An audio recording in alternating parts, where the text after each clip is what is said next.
All right, welcome to week 3.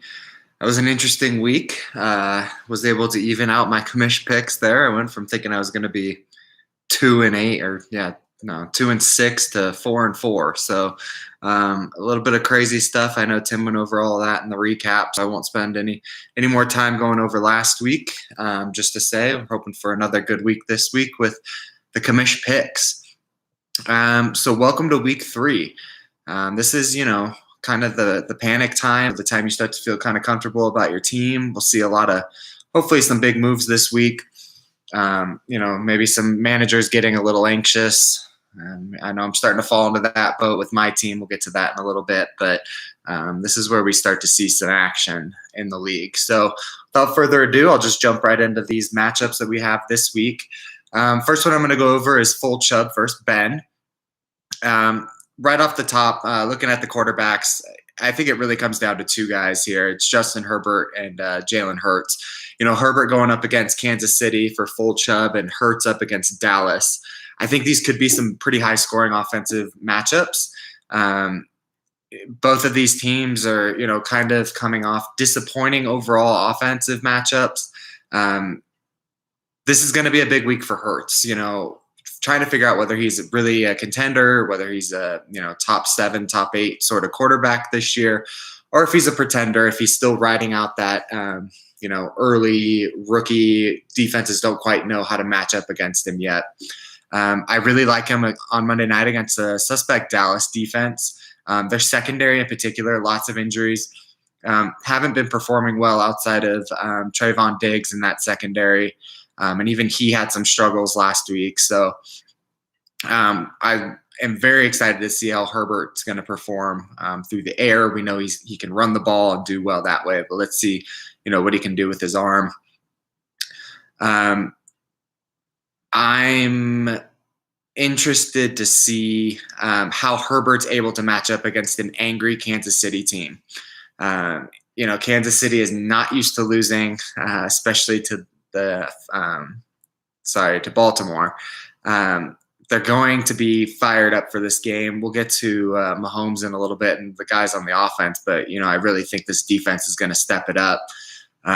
We saw Tyrann Mathieu, look really good in his first game of the season. He's going to really set the tone for this team. So, I'm more excited about Jalen Hurts against Dallas than I am about Justin Herbert against Kansas City. But I really think this is the matchup for the quarterbacks. As far as the running backs, I think Ben has a distinct advantage at running back this week. Obviously, Christian McCaffrey, but Seattle finally looks like they're really going to feed Chris Carson. It seems like a few years they've been hunting for someone else to kind of come in and take over the load, whether it was Rashad Penny, DJ Dallas, I'm forgetting someone else, but they've always seemed to want to push that second running back, especially on the goal line. And it seems like Chris Carson's getting his on the goal line this year. So he's looking like he's going to have some pretty steady production, which would be huge for Ben's team already with Christian McCaffrey. As far as John, is this panic time for Zeke?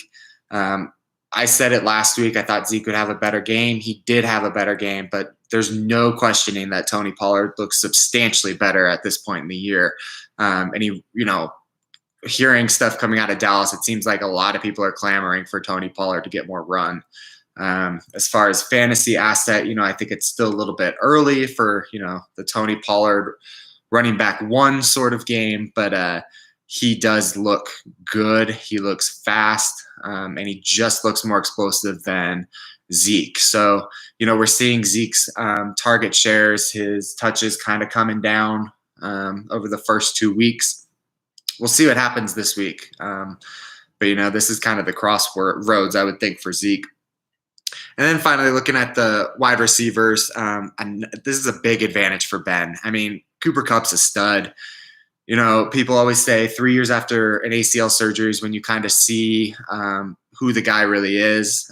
He tore his ACL in 2018, so I think we're finally seeing the legit Cooper Kupp. And I don't think anyone can stop him. I mean, with Stafford throwing him the ball, he's able to get deep. He gets behind defenses. Robert Woods isn't getting the catches, but I mean, he's taking up enough of the the defenders. So this is just a perfect storm for a huge Cooper Kupp season. For John, this week especially, I think DJ Moore is the key to his week. I think he needs a huge night tonight against Houston for John to have a real shot in this matchup. Totally think DJ Moore is capable of it. He's super underrated, probably one of the most underrated receivers in the league, if not players in the league. Consistently, over 1,000 yards a year receiving. If he can steal a touchdown from McCaffrey, one of those on the goal line that McCaffrey always seems to get, if he can get one of those and get like 150 receiving yards, I think John has a chance. I'd put him, low 20s, mid 20s as far as fantasy points this week. I think DJ Moore is going to have that sort of output and, steal one of those McCaffrey touchdowns. So instead of high 20s, he's, high teens or low 20s as far as McCaffrey. Commish pick of the week. I think Ben stays undefeated. This team looks tough. When facing him, I think I kind of mentioned it. You need a few of his guys to have off weeks to give you a chance. And I don't see it this week. I think the Panthers are going to have a big week tonight against the Houston team that is dealing with all the adversity and now dealing with injuries. I think the Panthers are going to have the ball a lot. I don't see Jalen Mills being or Jordan Mills, whatever his name is, being a legit quarterback at this point in the league. So, I think John falls to 0-3. And, for John, I think it's going to be a tough uphill climb to contention. I still believe in this team. But after the first couple showings, I think it's going to take a few more pieces in order for some of my predictions to come true. All right, matchup number 2. I'm calling this the matchup of the week. It's Cup to Canada versus the Washington Fantasy Football Team. These are the number 2 and number 3 ranked teams as far as our Commissioner Tim's power rankings. Looking at the quarterback matchup, I think it's a pretty distinct advantage for Eves. But Jared Goff makes me a little sweaty. He's looked good this season, but I don't trust him. I mean, we've seen Jared Goff have these kind of few good weeks, and that's when he was some of the best wide receivers in the league. I think it kind of comes crashing down for him this week. However, all he has to really do this week is outperform Daniel Jones, and we all know how unpredictable his play can be. So that's kind of the matchup within the matchup here at quarterback for me. We all know that Mahomes is going to have a big week, kind of playing angry, and that makes me a little nervous. So, Goff versus Daniel Jones is kind of my focus for quarterbacks. As far as running backs, this is the matchup within the matchup, with the matchup of the week that I'm most looking forward to here. Last week's studs are facing off to see who can do it again. I'm never going to bet against Derrick Henry. The guy's an absolute stud. I mean, feeding him the ball 30 plus times, and he just gets stronger throughout the game. He's an animal. Like, he's a total anomaly back there. And looks like he's going to have an even bigger season this year. And Adam has Kamara as well. I mean, this is a huge running back group that Adam has here. And when they're clicking on the same page, I mean, these two guys can win you your week. So I'm going to give the advantage to Adam. I think both these guys are going to continue to perform well. As far as wide receiver, tight end, I think this is a big advantage for Eves. He really has no weaknesses in these areas. Week in, week out, these two groups should outperform every single opponent in this league.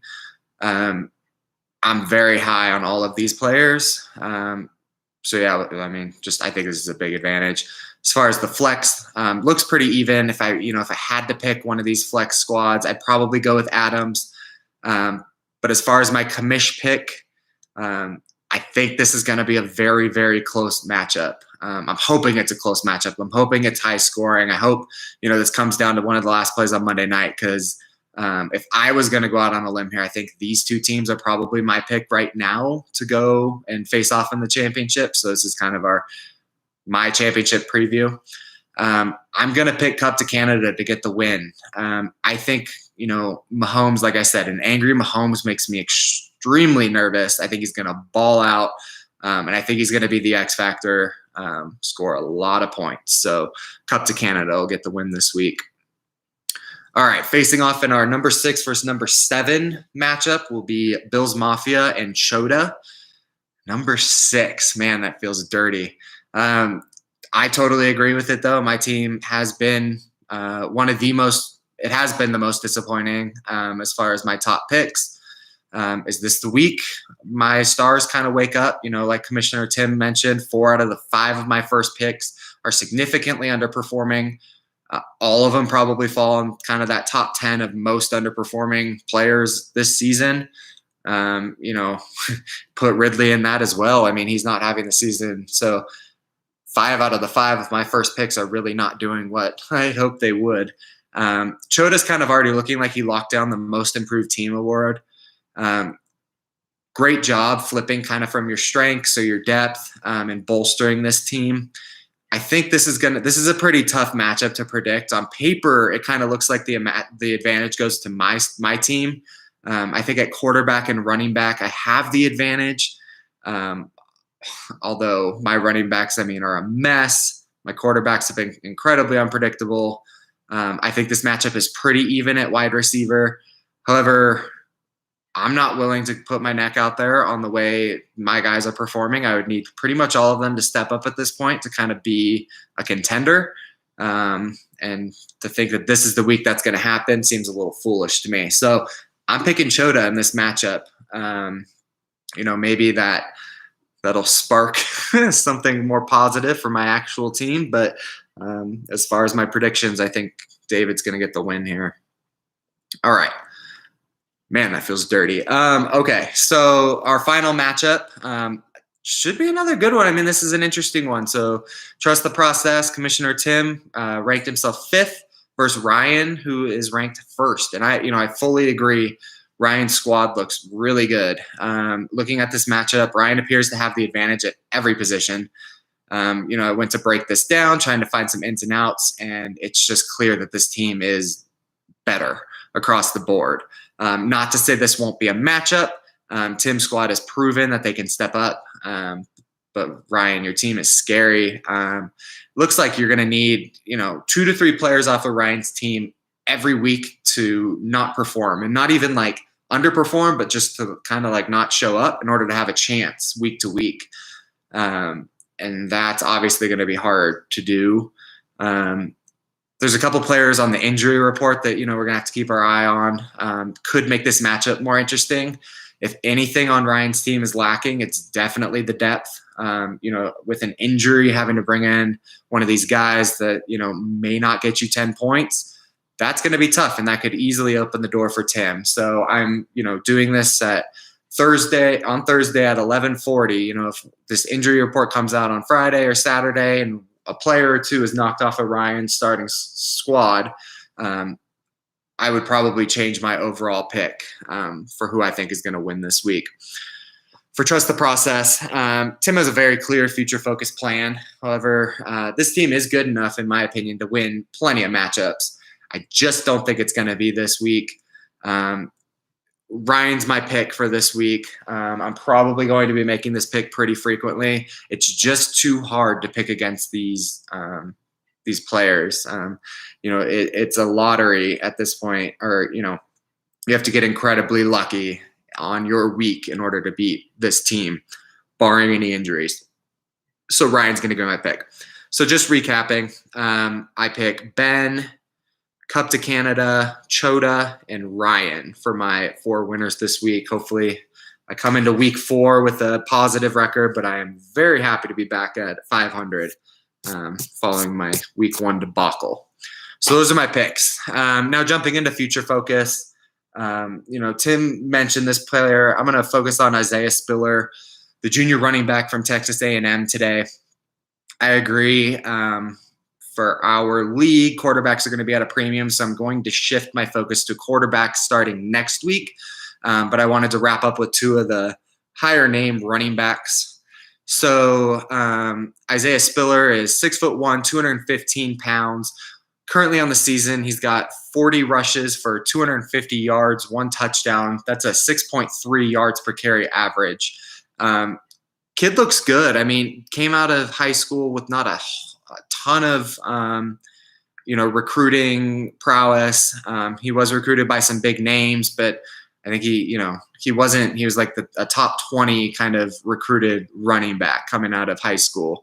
But he's definitely shown in his 3 years at Texas A&M that he's going to be a good player. Looking at his strengths, he has pretty elite elusiveness and burst. He routinely makes his defenders miss at the second level with kind of change of direction and head fakes. And he does most of his damage in open field at full speed. He, if you watch some of his highlights, he's elite with his kind of shiftiness in the open field. When he gets to the second level, it's very difficult for guys to tackle him. Looking at some of his weaknesses, he does have a real difficulty powering through defenders at the line of scrimmage. He often gets pushed backward if he gets hit with those front seven guys, or he'll run into the backs of his O linemen and kind of stumble back. He really struggles to fall forward at the line of scrimmage, and this is big when looking at goal line carries. Looking at the next level, in order to be that 3 down back, you have to be able to punch it in at the goal line. And so far, I haven't seen this with him. I mean, he is a little undersized at 215, but he's going to have to show that he can get those goal line touches in order to be an elite fantasy player and get those touchdowns. Once he gets to the second level, though, like I said, he can run through arm tackles. He has no problem juking out linebackers and safeties and all of that. So, I think he's going to be a great back in a PPR league like ours. He really should be used pretty heavily in the passing game. How many points he's able to score will really depend on if he's able to get those goal line touches. If he bulks up, if he's in the right situation, I think he could be a top 10, top 15 running back in a couple of years as far as fantasy purposes. But it's, I think right out of the gate, just given some of his shiftiness and his ability to catch passes, I think he's going to be a contributor for a flex spot. So Isaiah Spiller, running back, Texas A&M, likely will be drafted in the first round, early second round for our upcoming rookie fantasy draft. So that's it for me this week. Hope everyone has a good rest of your week, good weekend. Good luck to all your teams. Hope everyone stays healthy after, last week's difficult health week, especially for quarterbacks. So hopefully we get through this one unscathed. And go Bills. See you guys.